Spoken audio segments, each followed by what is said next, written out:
If there's one NBA superstar you should absolutely never get on the wrong side of, it's Golden State Warriors icon Stephen Curry. Seriously, you do not want to make this man angry. There was even a moment when Kevin Porter Jr. decided to poke at the chef when he did this. That was the defender on the game winner. Look at Kevin Porter Jr. Look at Steph. He does not like that call. He's still staring at him. Steph is not even going to acknowledge him. I think. Now, after the staring game and hearing an earful of nonsense from KPJ, Steph just picked his pocket on the other end and drilled a 3 on his way back. The Rockets aren't quite at that point yet. Really good defense by Curry. 3-on-2 the other way. He's open. He'll shoot. He'll make. Apparently, that was only the start of Steph Curry's revenge tour. When the fourth quarter arrived, Curry continued lighting it up, repeatedly knocking down shot after shot and putting even more pressure on his opponents. Hey, Christopher got it. Curry on Şengün. He's wanted this all night. He gets it again. And again. And that's what you do. Wow! And then he did it again and again. By the time the final buzzer sounded, Steph had served up a massive 40-point performance, including 7 three-pointers, all after KPJ apparently decided he could go toe-to-toe with Steph. See, that's exactly what happens when you give the chef a reason to cook. This is what happens when you upset the greatest shooter on the planet and Beyond that, there have been several memorable occasions when Steph Curry clearly took things personally and made sure his opponents paid the price later. So, let's kick things off with a heated and controversial comment from Damian Lillard about the chef himself. You know, with the injuries that the Warriors been dealing with, and Steph playing with a younger team right now, he's saying that it's tough to get those quality looks right now. It's different than what it's looked like, over the last 4 or 5 years for him. So, he's trying to get quality looks and get a clean look so he can make a good one. You don't really have that luxury to just take one from that deep, Lillard made those comments about 2 years ago, during a period when the Warriors were dealing with a major injury crisis.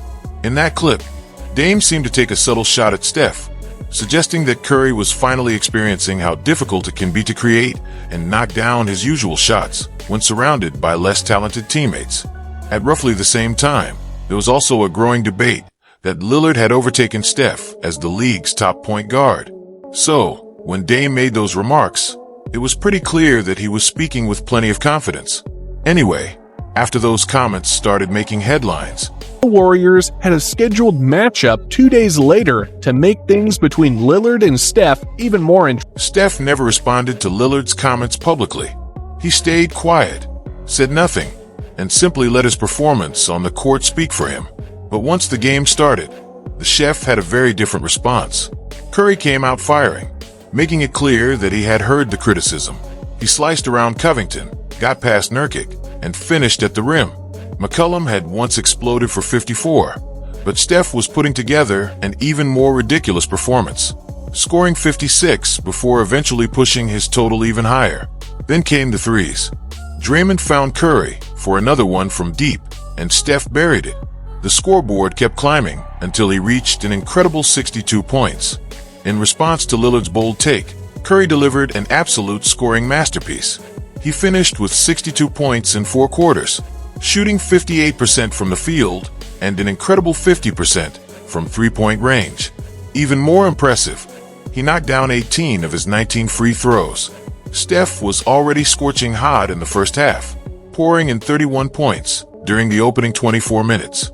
By the final buzzer, his 62-point explosion had become the second highest scoring performance ever by a point guard in NBA history. He also came just 1 point short of tying Jerry West's legendary 63-point record.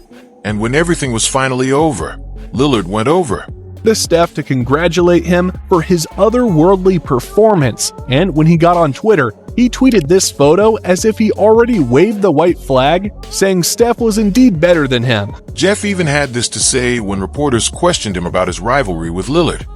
Man, that's one dangerous man right there. And honestly, if you think responding to a 30-second comment by dropping 62 points isn't personal enough, then the next story might change your mind. This one goes back to the 2019 Western Conference semifinals, when the Warriors faced the Houston Rockets. Golden State was just one victory away from eliminating Houston, and Game 6 gave them the opportunity to finish the series on the Rockets' home court. But being the focused and professional player he is, Steph reportedly went to one of the Warriors' managers, Eric Hausen, to book the court from 7 to 8 p.m. so that he could practice and fire some shots before tip-off. However, for some reason, Chris Paul got wind of the news and decided to spoil Steph's plan by going to the Toyota Center an hour earlier than Steph.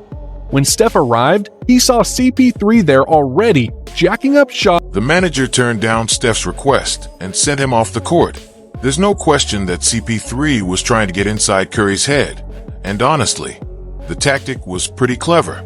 But what Chris Paul didn't realize was that this little move would eventually come back to haunt him in a major way. Once the game began, it initially looked like CP3's strategy had worked perfectly. Steph was completely shut down in the first half, failing to score a single point. His shooting struggles from the previous games appeared to have followed him into Game 6, and the Rockets started to believe they had everything under control. But then Steph finally woke up. Coming out of halftime, Curry slowly started finding his rhythm. He knocked down some difficult floaters and crafty layups before finally getting his outside shot going with a corner three. And once the fourth quarter arrived, the chef completely took over. After being held scoreless for the entire first half, Steph finished with 33 points, shooting 9-4, 20 from the field and 4 for 11 from 3, while going 11 for 11 from the free throw line. Even crazier, 21 of those 33 points came in the fourth quarter, including a ridiculous 16 points during the final 5 minutes. Steph had gone from being completely silent in the first half to becoming the biggest problem on the court by the end of the game. As Curry headed back toward the locker room, Right after the game, he let out his frustrations by saying,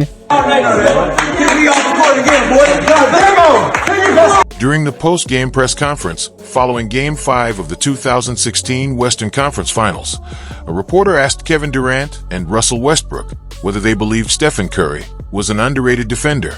Westbrook clearly wasn't buying the idea.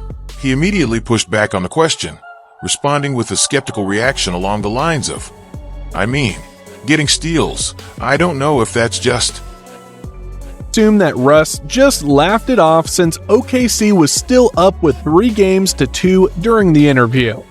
Now, I don't know if Steph knew about what happened during the press conference, because in the following game, Steph just went off, especially in The Warriors still held a 7-point lead, while Steph finished the night with an impressive 31 points, 10 rebounds, and 9 assists.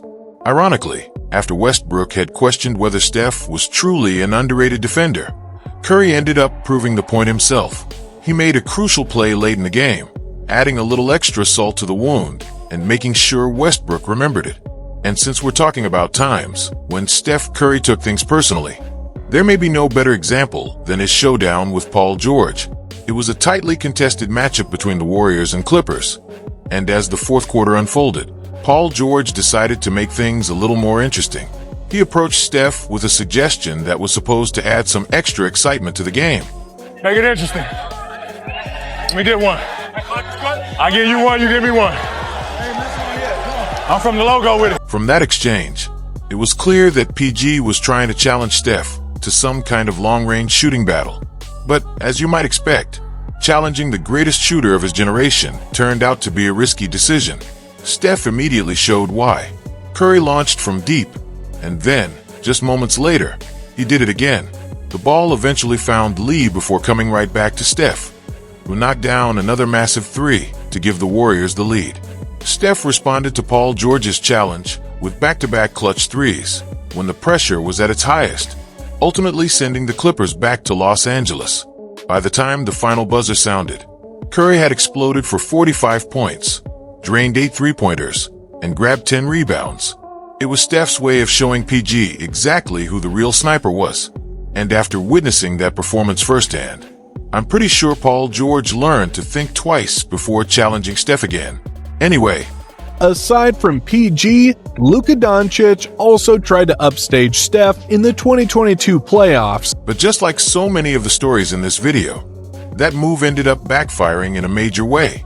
During the 2021-22 season, the basketball world was buzzing about Luka Doncic after dominating the Suns and leading the Mavericks back to the Western Conference Finals for the first time in 11 years. Many people were convinced that it was officially Luka's era, but there was one major problem. The Mavericks still had to get through the ultimate playoff boss, the chef himself, Steph Curry. And when Game 1 of their Western Conference Finals matchup finally arrived, Curry immediately let Luka know that there ain't no Luka magic happening on his home turf. by the third quarter, the Warriors were beginning to pull away, with their lead growing larger and larger. Then, on one particular possession, Curry sent Luka a clear reminder that the baby-faced assassin was still very much in charge. And judging by the look on Luka's face afterward, the message definitely got through. When the night was over, Steph and the Warriors had secured a dominant 112-87 victory over Luka and the Mavericks. To make matters even worse for Dallas, Curry finished the game with a double-double, putting up 21 points and 10 rebounds. It was another statement from Steph that Luka still had plenty of work to do before he could claim the throne from the chef.